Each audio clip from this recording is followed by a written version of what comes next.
அனைவருக்கும் வணக்கம். அஷ்டம சனி, அர்த்தாஷ்டம சனி, ஏழரை சனி, கண்டக சனி, இந்த மாதிரி சனி பாதிப்புகள்லேருந்து பாதிக்கப்படுறவங்க முக்கியமாக எந்த ஒரு பரிகாரத்தை பண்ணினாலும் அவங்க முக்கியமாக இந்த நலச்சரித்திரத்தை படிக்கணும்.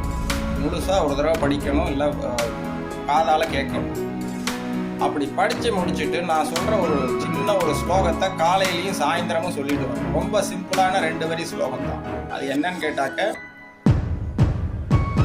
கார்கோடகஸ்ய நாகஸ்ய தமயந்தியா நலஸ்ய ச ரிதுபர்ணஸ்ய தேவரிஷி கீர்த்தனம் கலிநாசனம்.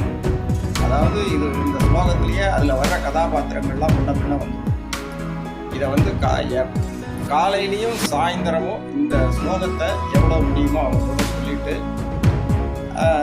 அதுக்கு முன்னாடி ஒரு தடவை நலச்சரித்திரத்தை முழுசாக படிச்சுட்டு இது பண்ணிங்கனாலே உங்களுக்கு கேரண்டீடாக சனி பாதிப்புகள்லேருந்து உங்களை நீங்கள் விடுபடலாம் அப்படிங்கிறது உறுதி. 2வது விஷயம், சனைச்சரன் அப்படின்னு சொல்கிறது தான் கரெக்டு. சனீஸ்வரருங்கிறது கிடையாது. ஏன்னா மற்ற கிரகங்களுக்கெல்லாம் இல்லாத ஈஸ்வரன் மட்டும் சனீஸ்வரர் கிடையாது. சனைனா மெதுவாக, சரம் அப்படின்னா நகர்வது, மெதுவாக நகரக்கூடியவர் அப்படிங்கிறதுனால சனைச்சரன் அப்படின்னு பேரு என்று சொல்லி அனைவரும் நன்றாக இருக்க வேண்டும், வாழ்க வளமுடன் என்று சொல்லி